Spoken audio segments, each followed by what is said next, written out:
Welcome back to the channel, friends. Thank you for being here. For those of you who don't know me, I'm Mel, and this is my YouTube channel where I'm documenting my health and fitness journey with a specific focus on weight loss in the hopes that it will help other people on similar journeys. So a little bit disheveled this morning. You can see a pile of washing back there.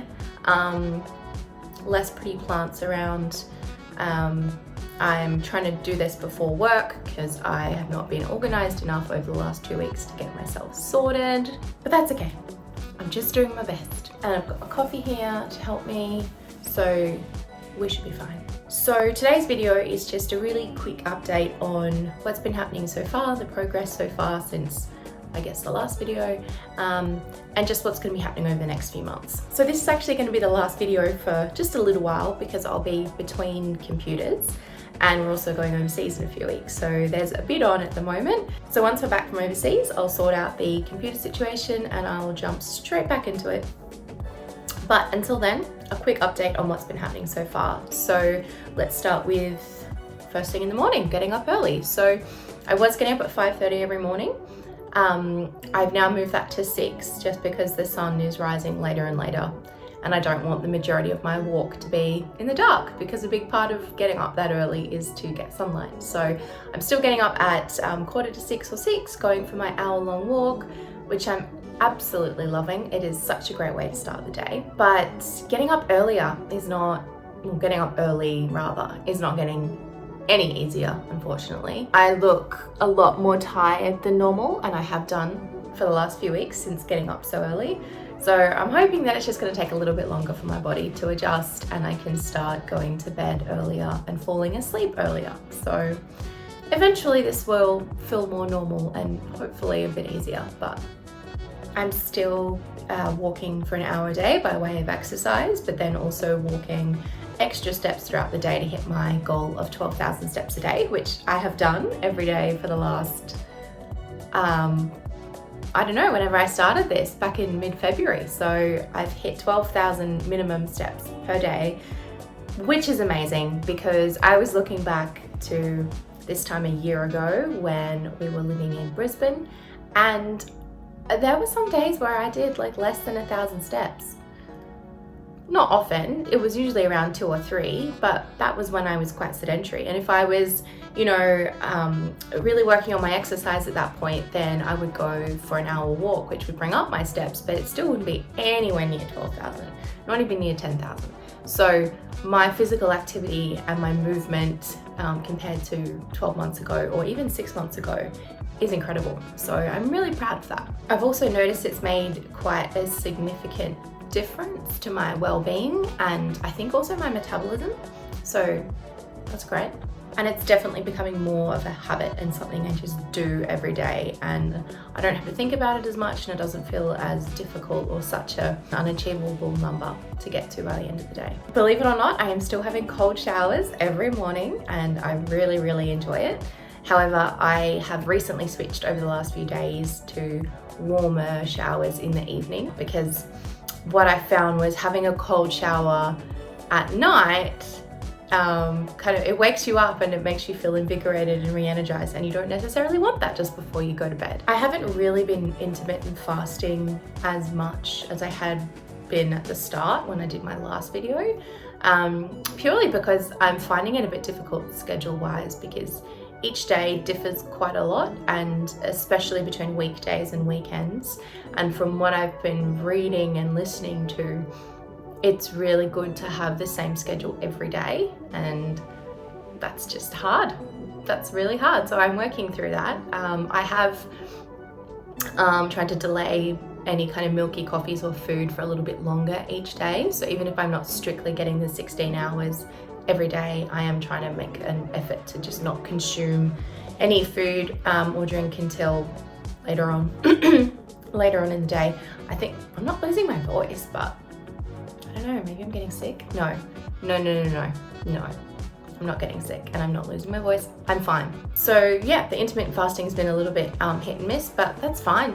That's all part of this process to figure out what works for me and what doesn't. So I have no concerns about that at all. And by way of food, I've been able to hit a really good balance of nutritionally sound foods that make me feel good I guess healthy foods, if you want to categorize it that way, for most of the time, and then being able to balance that with some more fun foods throughout the week. And I'm enjoying myself and indulging when I want to, but not binging and not getting out of control and not obsessing over food, just hitting a really good balance at the moment. So that is, I can't believe I'm still doing this, but I've still been able to delay my first coffee for at least 90 minutes. Most days even longer, sometimes 2 to 3 hours. So although this morning I waited 90 minutes exactly to get this little guy. It's coffee time. This is the best part of my day.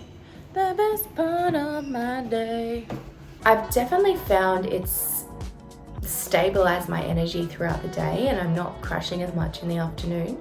And I've made a lot of changes at the same time, so I can't categorically say it's due to the delayed caffeine intake, but that was meant to be a side effect of doing that, or a benefit of doing that. So it could well be that I'm delaying my coffee. So I'm gonna keep doing that because it's made me feel a lot better, and I recommend trying it. So they were the few things I'd mentioned in my last video about the dramatic changes I'd made to my lifestyle.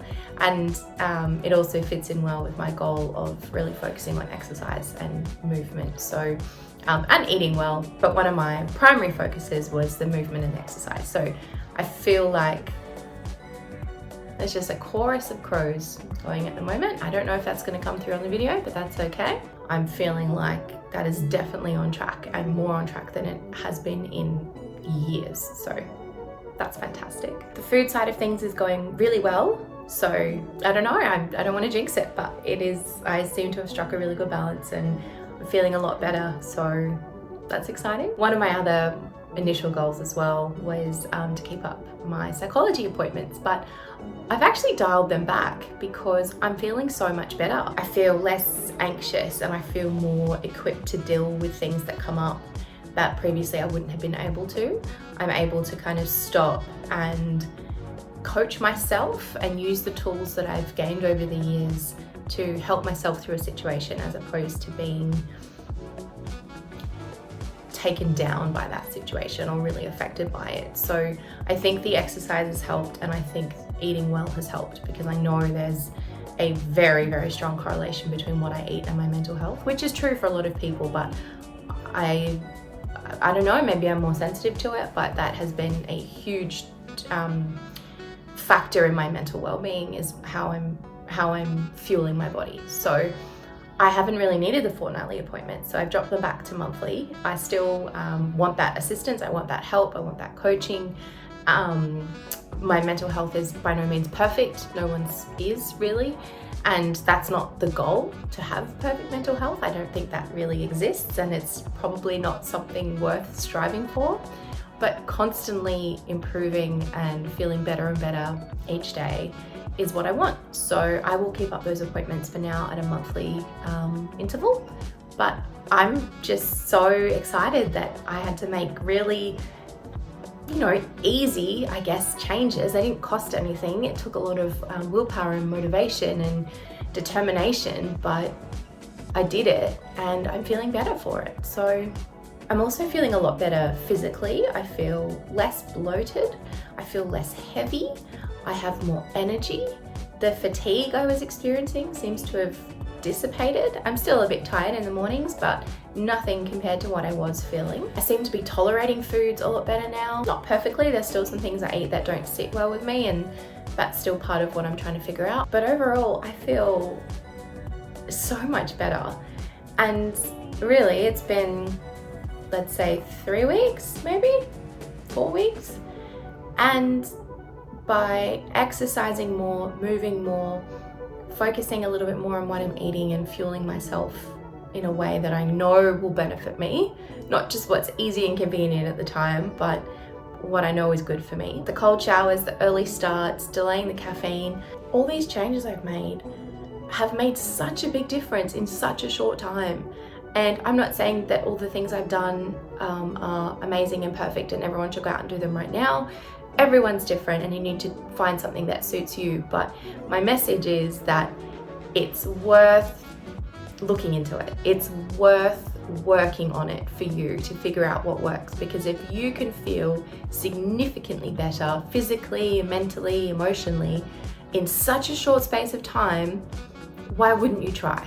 So that's all for today. Just a quick update on the last few weeks and also my little break over the next few months. But I will be back before you know it with hopefully some very exciting updates and progress.